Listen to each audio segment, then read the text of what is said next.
Hello, everyone, and welcome to my Pod Opinion Cast. What's on the menu? Yeah. Who's that? The queen of rock and roll, Tina Turner. Subscribe. My name is Gary Harrison, and I welcome you into the world of rock and roll with Tina Turner. Courtesy of Royal George Productions, we bring you the story, infomentary, of the legendary Tina Turner.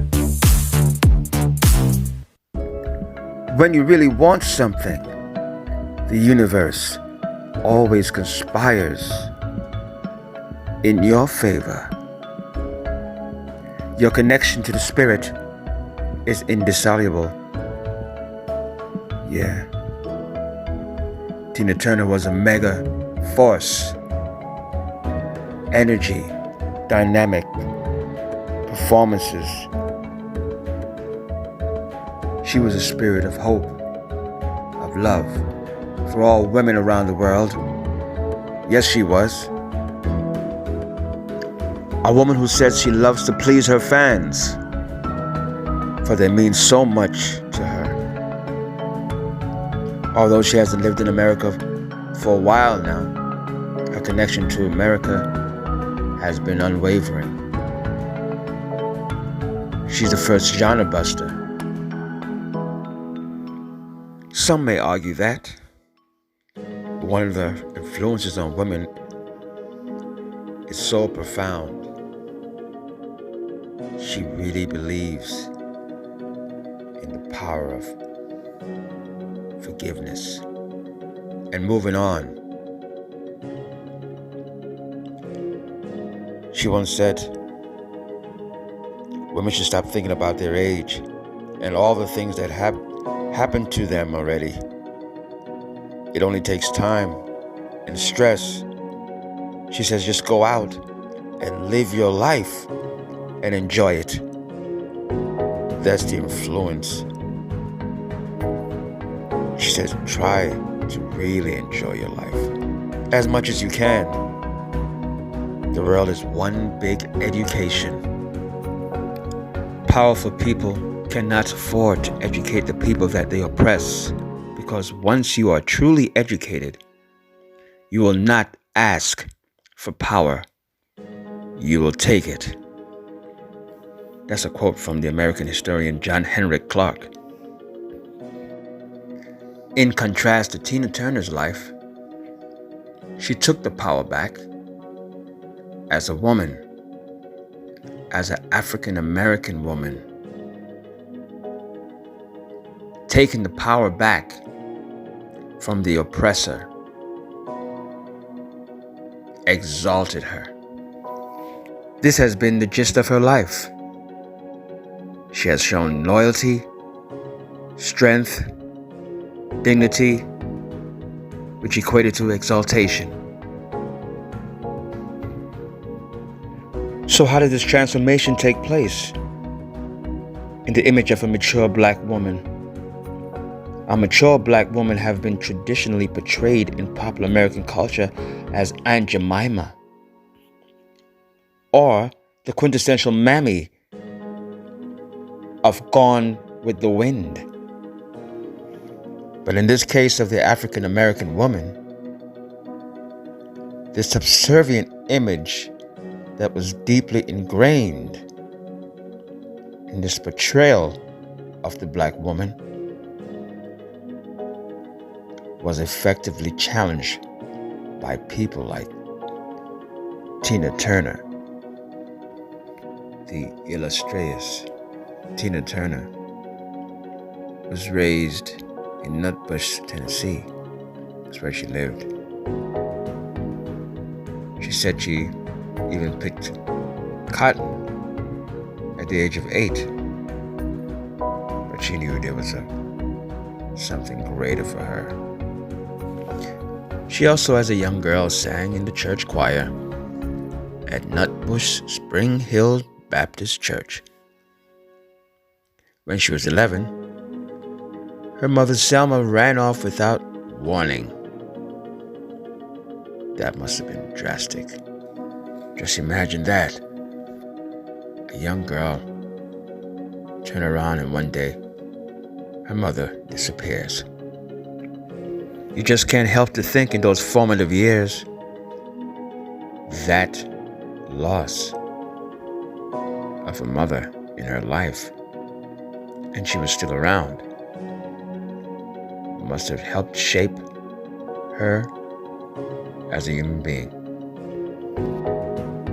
It is said at one point that she felt not wanted by her mother. Yeah, that's plausible to think that way. Anna Mae Bullock, as a teenager, worked as a domestic worker. She's also a self-professed tomboy. Was on the cheerleading squad and the female basketball team at a local high school in Brownsville.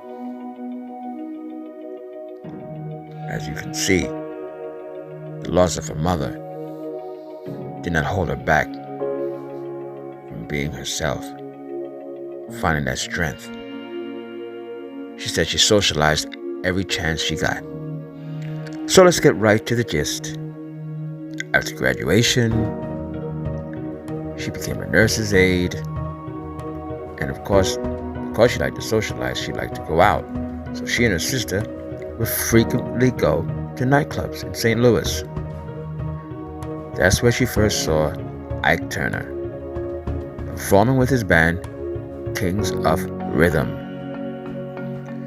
So Tina was very impressed by Mr. Turner's playing, and she practically went to a trance.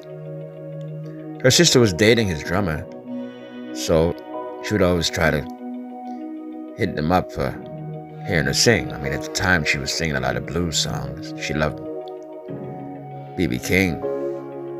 So she would be honing her skills, and she wanted to display them and get a chance to sing for Ike. But that never happened.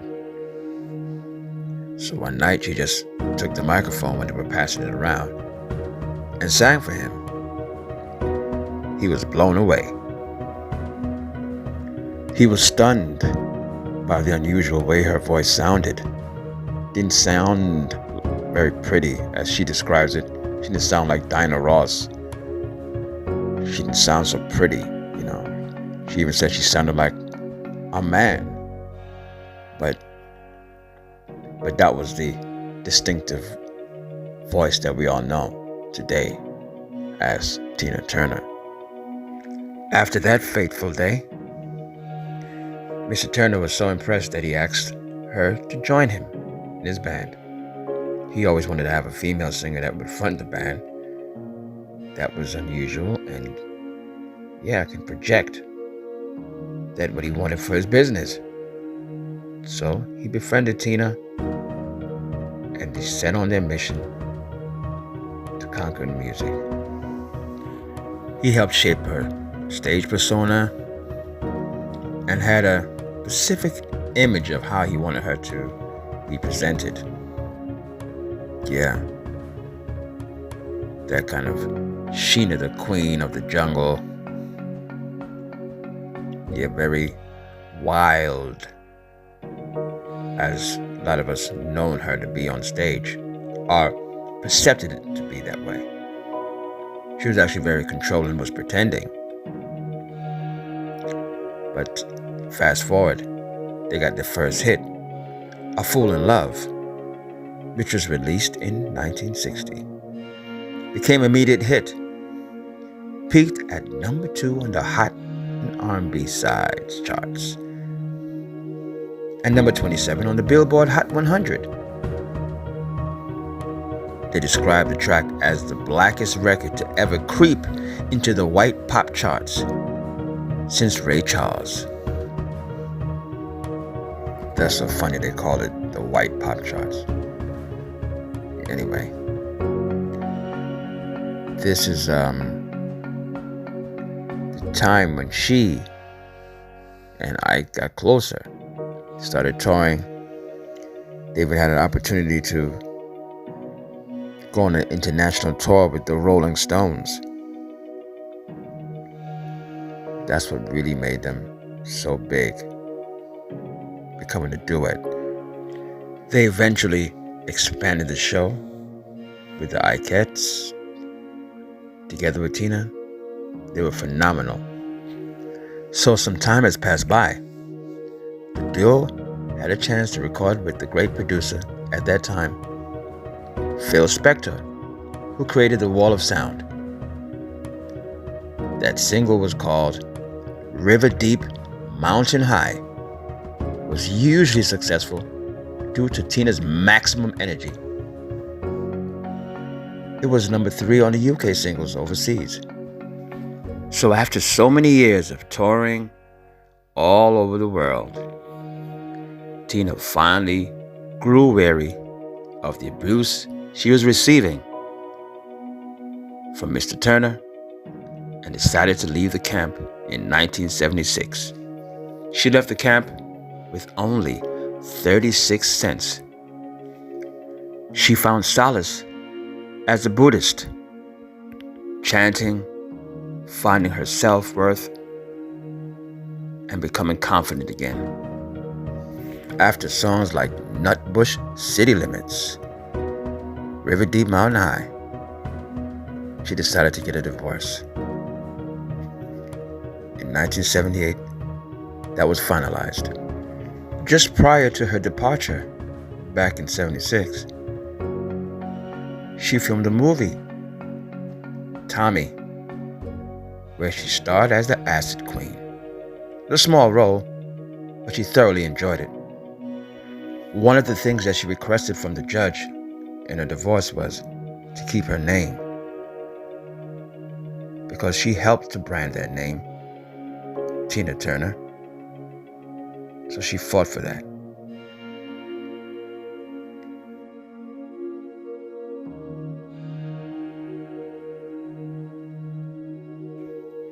So Tina was in need of a career boost.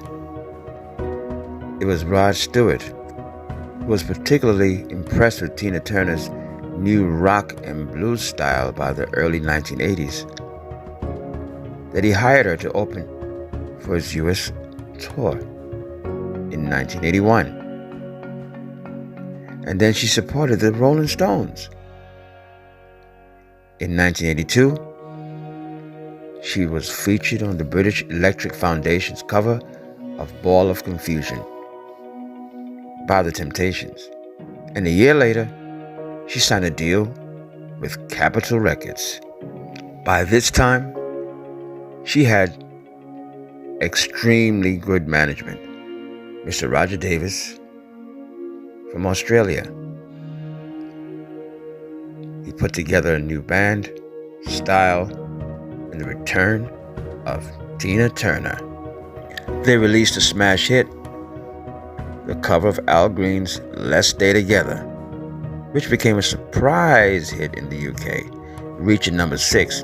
It soon followed suit in the US in 1984. After the major success of Let's Stay Together, Capitol Records wanted a full album, and this became 1984's Private Dancer.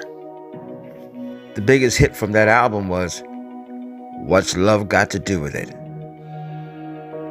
She didn't actually want to record that song, but it became her biggest hit to date, topping the US chart for 3 weeks and making Tina a massive worldwide star.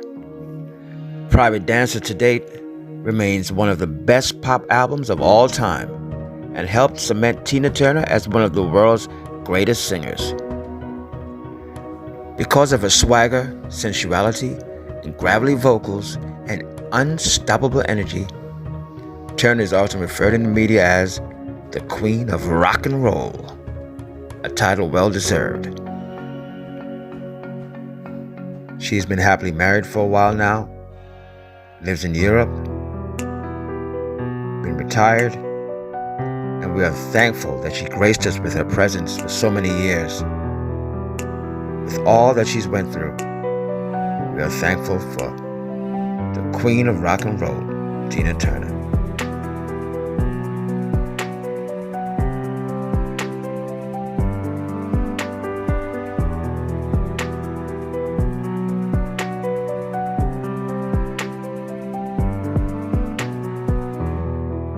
So I thank you for watching.